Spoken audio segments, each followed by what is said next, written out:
One. So welcome once again to Small Business Group Discussion. I think we got some good speakers today. Tom, Christine, and Lauren, and me. So we got three good speakers. And if Tom is on, I'm having trouble seeing who's on and who isn't here. Tom Murdoch, you here? Let's see. If he's not here yet, I know he's going to join. Unmute myself. I'm here. Okay. As usual, Tom, we lead with you. Okay. Sorry about that. I was able to unmute myself quickly. Using a trick I learned on this meeting a couple of weeks ago, I used the space bar to temporarily unmute myself. But I still had to open the window correctly to permanently unmute myself, so it took a second. So Kevin is the expert and a great provider of wisdom. I don't know if I'd say expert. I don't know about that. Provider of wisdom, will you go for that? Absolutely, absolutely. So in weeks past, I've been talking a little bit about the Paycheck Protection Program, which I think that story is kind of told right now. I've still been getting one-off questions from people about that program. And if anyone is interested, there is a webinar this Friday, which actually there's one tomorrow and on Friday. So if you want to hear about it from the perspective of an incubator director who is also a CPA, our colleagues at the Incubator Works Incubator in Alfred, New York are providing a webinar, and I can absolutely get you the information from that. They've been doing that every week and just kind of updating what they know. So Nancy Kirby is the president of Incubator Works and also a CPA, and she's been really, really good at getting actionable intelligence out of this. And so if you want to hit me up in the chat, I can get you the details for that.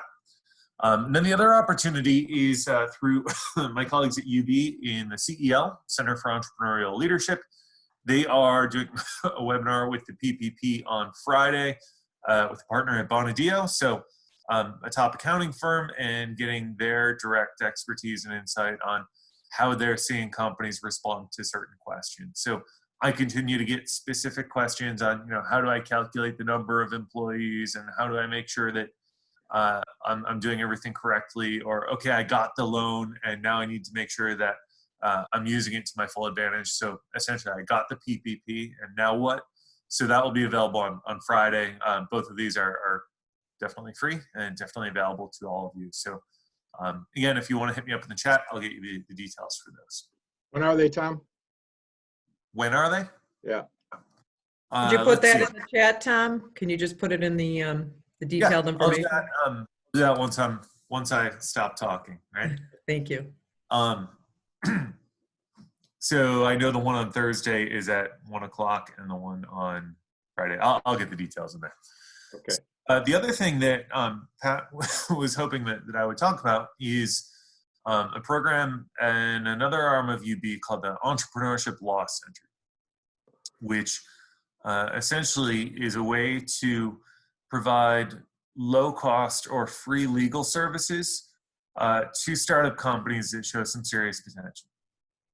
And this is something that we launched about a year ago and are in the process now of expanding to our partners throughout the WIN network. And Trek is absolutely one of those partners. So through eLaw, what we do is have law school students do pro bono legal work for startup companies. And that work is then supervised and signed off by practicing attorneys who have kind of an adjunct relationship with the law school. So two things that, and so if you think about the nature of that work, that can be basic formation work, that can be partners agreements, that can be any number of things. And a couple of things to be aware of here. Number one, sometimes there are some fees associated with this. Sometimes, if you're forming a business and you need to publish your LLC or C Corp filing in the paper, you're still going to need to pay for that. But the billable legal work is not something that they're charging for. And so it's a really low cost way to get some basic legal stuff done. The other thing is that they are absolutely in place as an economic development tool in the region, which means that they're there to support companies with scalable potential, which means you should really have a plan of where you're going and have some credibility behind you to say, this is something that we're going to do that's going to lead us on this path of creating jobs and not just be essentially my own self-employment opportunity or something like that. But the third thing that I think is important to mention about ELAW is with regard to the way that the students are going to work on the projects. And essentially what you do is you apply into the program, they'll review the project, they'll get back to you.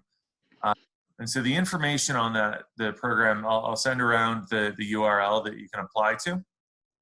I'll put that in the chat as well. And I'm sorry, I had a little lapse of the connection between my brain and my mouth here. So I did remember what I wanted to tell everyone. One of the big things that is important to share about ELAW is that it's important that we're not competing with the law firms, and there are lots of good law firms in Western New York out there that we don't want to be competing with them for work or taking work away from them. And so the ELAW services are available exclusively to those early stage companies that show potential, but have yet to raise any professional money. So if there has been essentially a minor venture capital investment in the company, then that company does not qualify to participate in the ELAW Center. But what I'll do, I always like to move quickly on these things so that we can get on to the other presenters. Our cadence here has been that we hold questions until everyone speaks. And while the other presenters are going, I'm going to get details in the chat for ELAW, for the webinar on Thursday, and for the webinar on Friday. So thank you again, everyone, for having me, and I'll do just that. Thanks, Tom. I'll turn it over to Janine, so you've talked to the other speakers. Okay, I think Chrissy, you want to go next? All right, Sure. Chrissy is here to talk about Zoom fatigue and the mental health issues related. So I'll let her just take it away and also introduce herself briefly. Thanks, Sure. Chris. Hi, everyone. It's good to be here with you this afternoon. My name is Chrissy Case. I'm a licensed clinical social worker, and I have been practicing for over 15 years now, from places from Vermont to New York City to Connecticut, which is where I currently am. And the common thread that has run through my practice from Harlem to the hills of Vermont has been trauma. So I've always worked with folks around issues of trauma, which is kind of an interesting lens as we live in a community trauma right now. Currently, I work at a large human service organization in Norwalk, Connecticut, and I oversee operations, compliance, and quality assurance. So like many of you right now, we're all in this trying to manage the way that we're working and living in a way that we've never worked or lived before. In a lot of ways, trying to do the undoable. And the strain that that's been having on all of us professionally and personally is certainly profound. When this first started in Connecticut and we all kind of had the stay-at-home order at the beginning of March, I was talking to friends and colleagues and family members, and everyone was very confused as to why they were just so tired. You know, they weren't doing so much anymore because we weren't doing things after work. We were just staying at home, but everyone was exhausted. And a lot of that has to do with the shift to working remotely, which is interesting because when you think about the data and the research on working remotely and working from home, all of it is glowingly positive. You know, people are more satisfied, they're more productive, they're healthier, they're happier employees. But when you are kind of forced to move into this environment, it's very jarring, particularly for organizations and companies that don't have a culture of working remotely.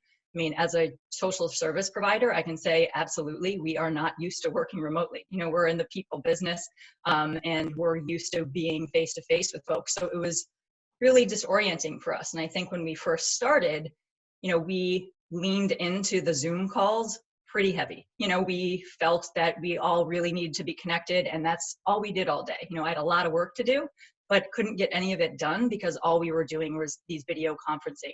And I think it was mainly people trying to manage their own anxiety around what was happening in the climate around them, trying to have some semblance of control, and also trying to manage some of the tremendous isolation that we were all dealing with. You know, we couldn't go anywhere. We couldn't see people that we were used to seeing. So we wanted to hold on to some sort of connection. From the supervisory perspective, I know some of our staff also felt like they just wanted to see that their employees were actually working, that they weren't on their bed in their pajamas all day, you know, because they weren't used to working this way. So they didn't innately have that level of trust.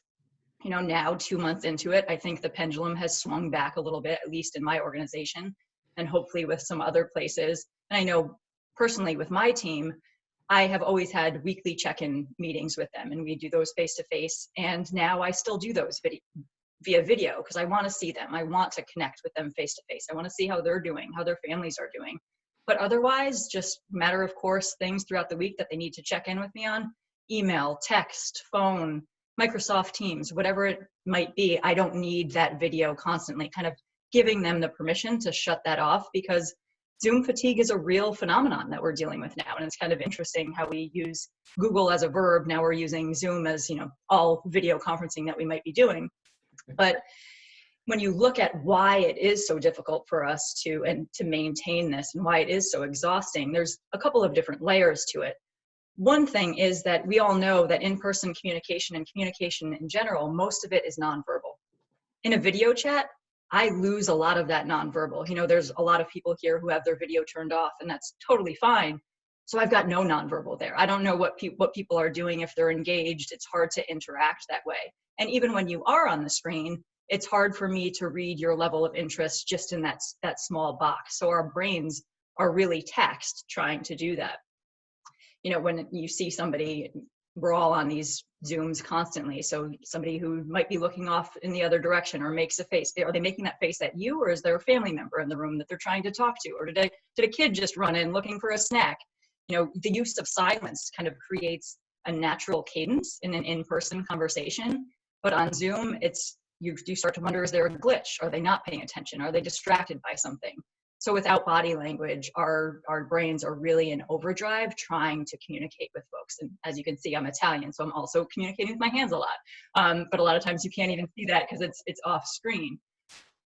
And outside of just trying to interpret body language over these small little screens that we're looking at, there's technology glitches, right? Like, do I have the right password? Is the link going to work? Will I freeze in some awkward, you know, frame of my face? Will the audio cut out? Just last week, I had a meeting with 3 important stakeholders, and we were going to do a Zoom, and none of them could get into it. So I was sitting in the Zoom call, doing the video call, but looking at 3 boxes of phone numbers. And that in and of itself was incredibly anxiety provoking. Typically, I'd be able to do an in-person meeting like that in my sleep, but all of a sudden I was incredibly anxious because I was just looking at phone numbers and not people, and I felt bad they couldn't get in there. So there's the technical aspect of it too. Also, when you're with people, there's more of a feeling like we're in this together. You know, if we were all sitting in a room together, now I would be able to draw you in differently. I would be able to read you differently and engage you in a conversation in a different way. But now it very much feels like I'm just being watched, right? Like the spotlight is on me as the speaker, or as anyone talking in a Zoom meeting. All eyes are on you. And at the 2 months in, I'm kind of sick of looking at myself at this point, you know? So using things like screen shares certainly helps to kind of draw that attention away from your face all the time, but people do feel like the spotlight is on them. So as employers and colleagues, we should absolutely give people permission to not always use the video so that they can kind of step away from that. Outside of just the Zoom fatigue, people now are feeling like they need to be hyper productive. We have a very challenging economic climate right now, and people are worried about their jobs and job security. So they don't feel like they can really turn off, that they need to continue to work and prove their worth so that they continue to be employed. And, you know, all of my comments thus far have been based on people who are currently employed. There are a host of people in our country now, you know, the unemployment rate is astronomical. And people are trying to look for jobs now via Zoom. So we are going to virtual job fairs. You know, I saw something on 60 Minutes talking about that this past weekend. And, you know, you go in, there's hundreds of people participating, and you have 2 to 4 minutes with a recruiter via Zoom to try to make your case. And you know there's hundreds of people behind you. So how do you really stand out in that climate? So besides just working, we are doing a lot now via Zoom. So there's these very blurred lines of what we're using this platform for. Imagine you finish your workday in your office and your child or your partner comes in to do their homework or download about their day in your office, and then they leave.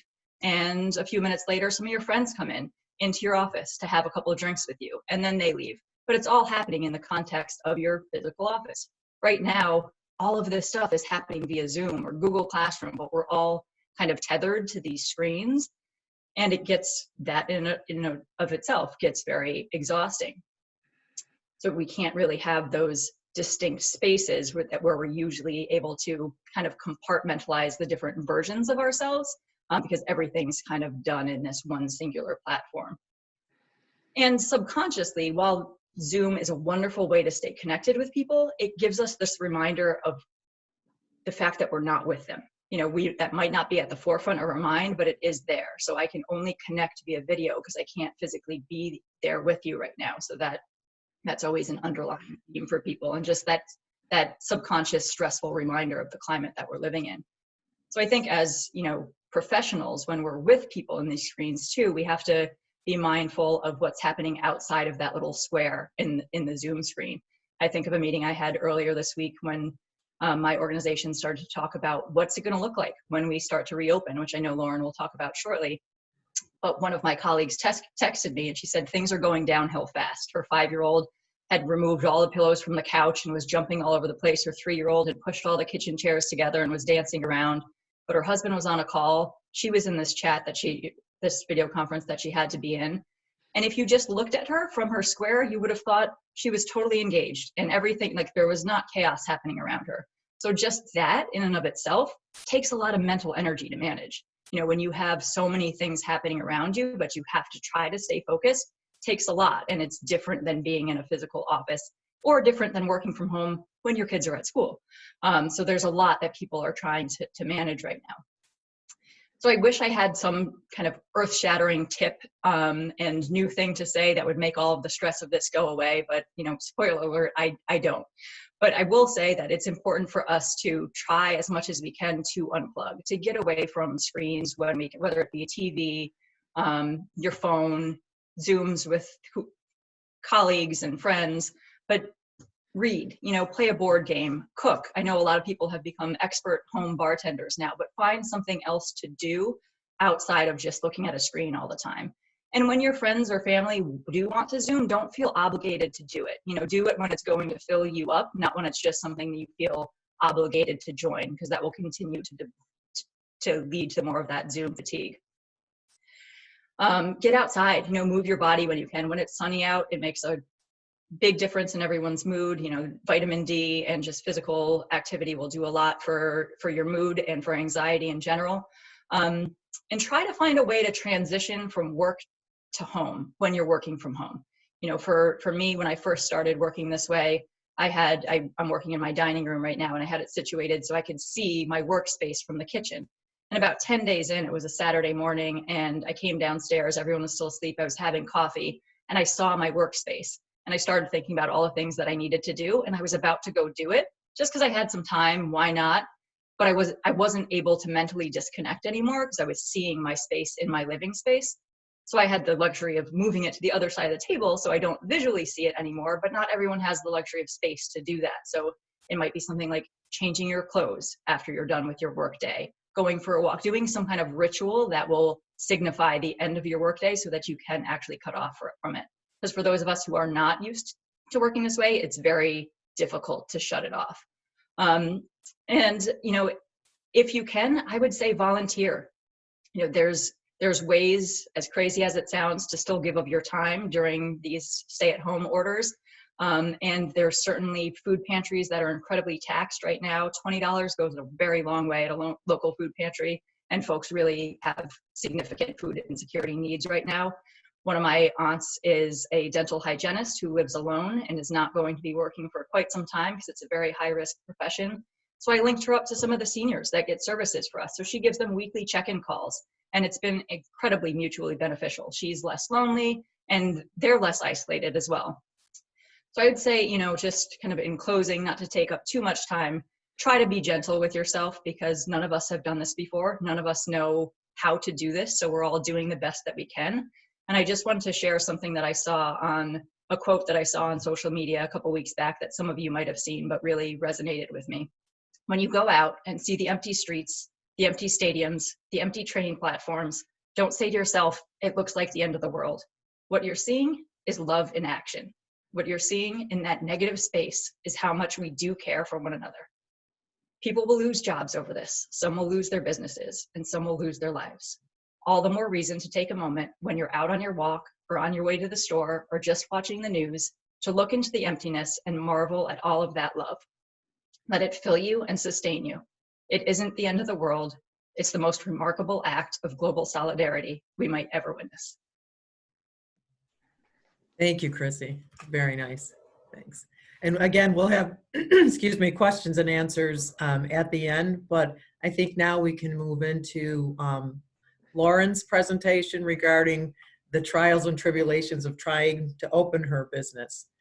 So Lauren has a hair salon, and she can speak briefly about who she is, what she does, and then get into her planning to reopen. Hello, everyone. Can you hear me okay? Okay. Yep. My name is Lauren Ullery, and I own a small hair salon in the village of Lewiston here. Here today to talk a little bit about navigating this whole reopening process, what it's going to look like, what it entails, when it comes to specifically hair salons and barbershops. Reopening our salons will include a whole new book of ever-changing salon protocols, as well as a complete change in atmosphere. Georgia, the state of Georgia just decided to open a little bit earlier than most other states, and they implemented 28 new points of bullet points of cleaning procedures that hair salons need to add to their regular protocol. So that's 28 new cleaning procedures, in my opinion, is pretty significant to add to your everyday. But so the first thing that all of us will need to do is to submit a plan to the state that specifically outlines how we plan on protecting employees by providing PPE, how we're going to limit the salon capacity, our cleaning procedures, and eventually even provide tests and how we plan on screening people as they come in. My first thought when I heard that we have to submit this is, when you have every single salon and barber shop now, and even just say New York State, submitting these plans, who's looking at these plans? What are the steps going to be when, as far as the approval, are they going to say, okay, now these 10 are allowed to open, these 10 are allowed to open? This is all really confusing to someone like me, because obviously we've been closed now for close to 2 months, and everyone's eager to get back. But how is that going to work if we have to submit a plan like that? The social aspect of going to a hair salon or a barber shop is completely a thing of the past. Along with many of the comforts that we generally love to offer are totally a thing of the past as well. As I go more in depth with this, I think you'll find that it kind of mirrors more of a medical procedure than a haircut. The reality is that with all of these added logistics, it's my personal belief that there will be a good number of people who won't return to their careers in the cosmetology field. Some colleagues that I've spoken to already have said that it complicates our industry so much so, and there's so much added rules and regulations that they'll be just constantly on edge, and they're just not really sure it's worth it anymore. You almost can't help but be a tad discouraged when you look in detail through all of these new rules and try to visualize what your actual workday is going to look like. We generally provide pride ourselves on making people feel, comfortable, relaxed. You come in to get a haircut, you want to chill out, and a lot of these comforts are going to be completely removed. The walk-in culture as well in salons and barbershops have to change and restructure themselves, because most of these new rules are going to require an appointment for each service, and it might become mandatory. For me personally, I work by appointment only anyway, but I know barbershops, you always have a line. Waiting areas are full because they're mostly walk-in businesses. However, I honestly don't know what places like that are structured, like how they're going to actually do that, remaining 6 feet apart. Especially, I know a lot of locally here, we have, they're smaller buildings. So, the stylists are not even close to 6 feet apart. So how can we keep our clients that far apart? I know some people have mentioned putting up plastic curtains in between each of the stations, or in bigger salons, separating them into different zones. Like you have a cutting room zone, blow drying zone, hair color zone. Obviously, that's only if you have the physical space to do so. I know now, as a hairstylist, blow drying is a big part of my day, and that's not going to be allowed right now, because the blow drying spreads germs. So that in and of itself to me is quite a question mark as far as how that's going to work. Remaining in a professional manner, having people leave your salon with like sopping wet hair, I don't know. But I also know that in bigger salons, most stylists will have to work alternating days with the people that have stations next to them. And this logistically could be quite a nightmare with scheduling. I know a lot of people, their clients' work schedules, childcare schedules, all of that will get quite jumbled. As well as you will have to have scheduled breaks for each stylist so that no one is sharing the break room at all.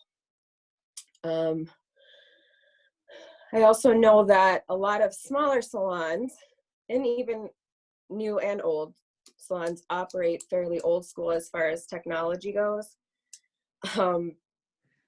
And right now, I think all of this is going to require a complete revamp, because we're going to have to be in much closer constant contact with our clients to communicate. We'll have to most likely use auto scheduling, include email blasts, and to keep them informed with all of these ever-changing rules. One appointment that they come in, they might have to do this, this, and this. The next appointment, they might do this, this, and this, as the state kind of works through reorganizing all the rules for us. We also will have to save the waivers that they are signing when they come in, and keep track of all of their temperatures as well in some kind of system, so that if the state comes in to check, we have record of who was in there, what their temperature was, any of the symptoms that they were experiencing, and so on. So it's been weeks, or probably close to 2 months for most of us, since you had a haircut or you were at your last appointment. So we're finally allowed to open. What's it going to look like?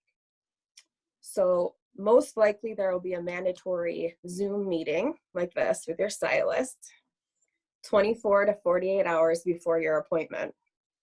Go over what you're having done, what I'll need to have ready for you, sterilized, set up, ready to go. And so we can better prepare for each client's needs. So again, my thought when I heard this too is that's now another part of the day that I have to block out the day before I go to work, or 2 days before to go to work. that's a whole added agenda of appointments to add to your day to do these. I think to know a little bit of what you're doing ahead of time is a nice idea, but I'm not sure about how this logistically will work, but we'll have to see. Most of the decor or any unnecessary items in any of the salons that are made of cloth or anything porous have to be removed completely. You'll most likely be asked to pay with a credit card or to electronically transfer your funds to the stylist, so that as to avoid any contact with cash touching, etc. So most likely you'll text your stylist when you arrive for your haircut, and then you'll wait in your car. We will text or call you to tell you that we're ready. Then I'll greet you wearing a disposable apron, a mask, face shield, and gloves. And then you'll enter the salon wearing an ear loop mask.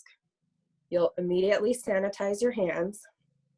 I will take your temperature.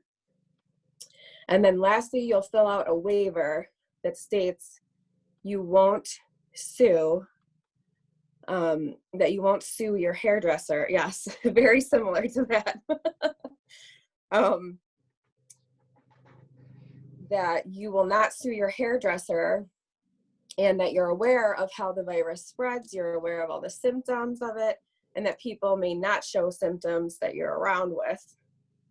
And this is to protect ourselves, because being that you're in close contact with people, it's obviously going to pose an elevated risk for this. So you will then be taken to your seat, where then you will be covered in a plastic cape, and you'll sit on a plastic draped chair. And then if you want any coffee, I'm sorry, we no longer will be able to provide that for you.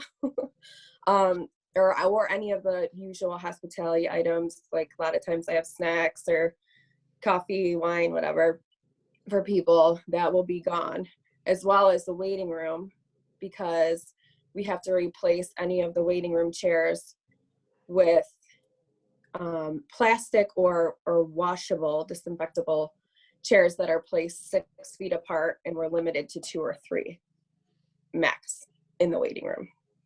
Also, we have to remove all magazines, books, everything like that. You won't be able to bring anyone with you to your appointment. So no kids, spouses, nothing like that. So we are an industry that's always in direct contact with the public, and we're very used to a lot of sanitation and sterilization anyway. But these processes, like I mentioned earlier, 28 more, brings your day to like a whole new level. We have to focus to being very one-on-one, since most likely we will not be any longer able to overlap our guests. Generally, like I would have 2 to 3 people in the salon at one time that I'm working on. And this I'm just not seeing it being able to be possible. A lot of hair color services in particular require 30 to 45 minute times of processing. So it's best and most efficient to overlap these to keep your day paced and going well. And this will limit us significantly. Getting your hair done will be even more specialty service now, because it's all one-on-one with your stylist, and we're going to have to take this into account when we're pricing things from now on. The idea is less guests, and to provide a more consistent and thoroughly cleaned area so that guests can see you on a regular basis moving around the salon and cleaning, and that such to keep everyone at ease as well. There was talk of having to maybe provide everyone with their own individual hair kits that we unwrap in front of you, and that has everything that we need to complete the whole service. There's many of my friends and colleagues and stylists who believe we're going to have to implement a sanitation fee, much like a resort fee when you're on a vacation, due to the fact that we can't realistically limit the number of guests at all these new sanitation practices and supplies like disposable capes, disposable aprons, masks for everybody, chair covers, sink liners, face shields, that we have to change and discard in between each person and keep our prices at the same. So all of these disposable items that we need, I roughly calculated to come to about $15 per client. And honestly, that's even if they're readily available. I've personally been trying to order things little by little as I can, and I'm finding that the majority of it is sold out, back order, or falling victim to like the supply and demand price gouging. So, you know, we'd have a box of gloves that's now like $35. So it's just complete insanity. But say like on an average day before all of this happened, I can see about 20 people in a 12-hour workday. With all this new protocol, I can see about 8 people a day. And due to the nature of what we do and the color processing times, this takes about an hour and a half to 2 hours. Now we're down to about 50 to 70% of the pre-corona income, less than half for the same number of hours that I'm working, and not including the new expenses for all these disposable items. And like I said before, about $15 a client. And then obviously we have our normal salon overhead, like we always do with color products, all of that. So this and all the new rules, like I also said before, are kind of discouraging. I feel like a lot of this is going to end up being trial and error in the beginning until we all get acquainted to this new kind of lifestyle. But I know a lot of fellow business owners and myself, we try to be very adaptable to new things and new rules, and we're quick to reevaluate and face new challenges. So I'm confident we can do this as well, but we're going to obviously have to keep a close eye on the CDC, OSHA, Department of Labor guidelines as they change and evolve them. And like I said earlier too, I think we'll be looking at Georgia specifically as the state who has already opened to kind of see what has worked and what hasn't worked for them. So that's a day in the life. There, it's a lot. It's complicated. I know my head was spinning when I was reading everything through, but we'll have to keep an eye on everything updated and go from there. Thanks, Lauren. Pat, are you going to add to this today before we go to questions? Yeah, I just quickly, that was good for me, Lauren. Thank you, because we'll talk more about this next week, but I'm now on 4 reopening committees, one for the mayor of Niagara Falls, one for Assemblyman Morinello, one for Niagara University, and one for the Canada-U.S. border. And the Canada-U.S. border one is the one I think is a pretty good forum, because there's a bunch of people that are from coast to coast on both sides of the border, U.S. and Canada, are putting this together so that we can make recommendations to the federal governments in Ottawa and in DC, because I don't think people in government have any idea what you just described is going to happen to your business and your industry. So I hope that you have an industry association that you can communicate with, so that they could communicate to the state and federal governments and CDC and others, so that we can get some regulations that keep us all safe. Obviously, that's job one, but also are realistic about staying open. There's a number of people, Tom Murdoch is one, because of this pandemic, he's used to use Zoom, and he's given himself a haircut. So he may not come back. He looks pretty good, doesn't he? Just don't ask to see the back of his head. Or the sides. The sides.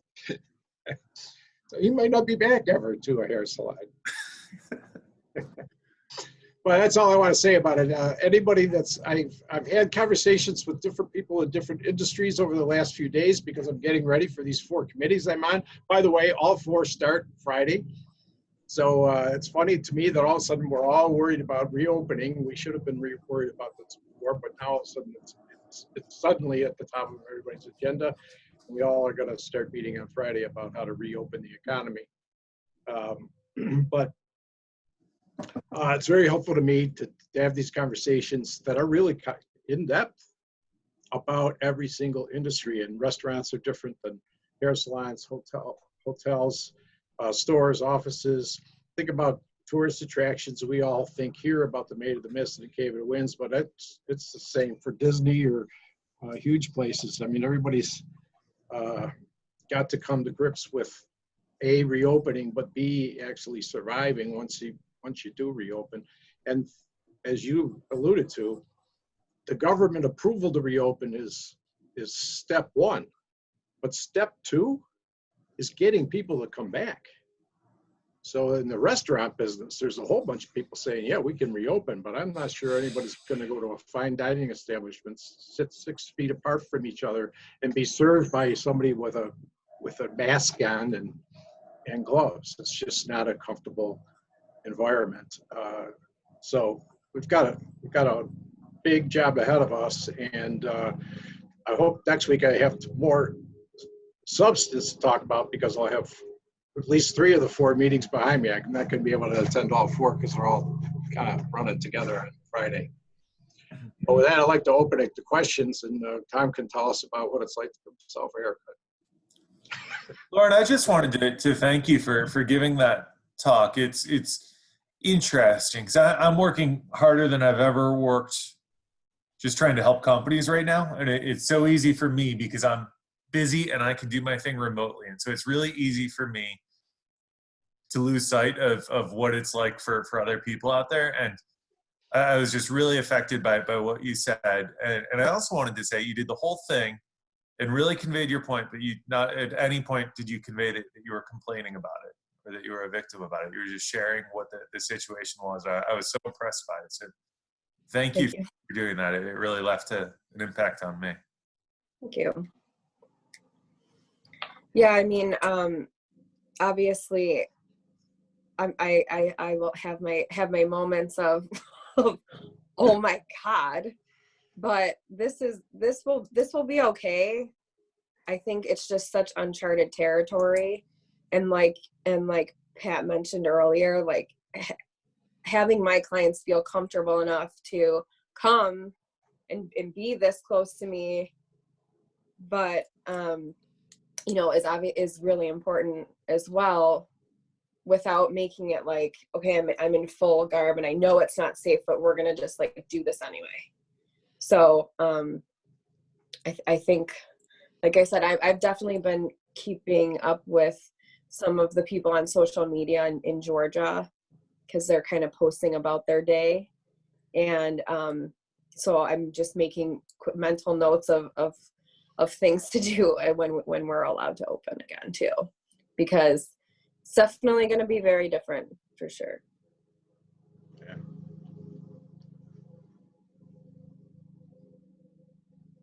Questions? Any questions for anybody here?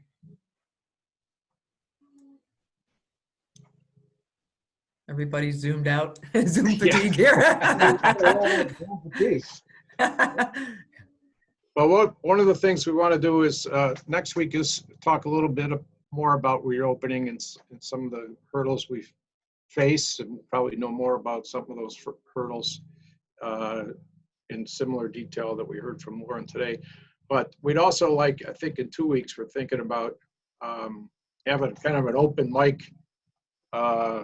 conversation where business owners can get on and talk about, in a little less clarity than Lauren did, but talk about the issues they face. Maybe pick the top 2 or 3 issues that each individual business faces and talk about those, or at least they could tell us about those. And then some of us that are involved in some of these reopening committees can hopefully take that back to government regulators and see if we can do something about some of these things, because it's first of all the government approval, second of all getting your customers comfortable to come back, and third of all, if 20 to 30% of us are no longer working, how many people are going to be able to afford to go to a hair salon or a restaurant? And we've got a huge challenge here, and it seems to me in our country we're not facing as well as Canada. Canada yesterday had a think tank come out that said, forget it,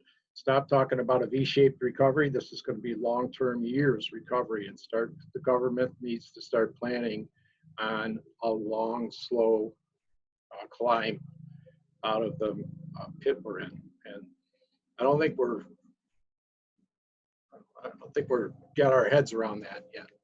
So we've got a big recovery, and we've got to keep having these forums, I think, to talk about it, so that we have somebody to talk to.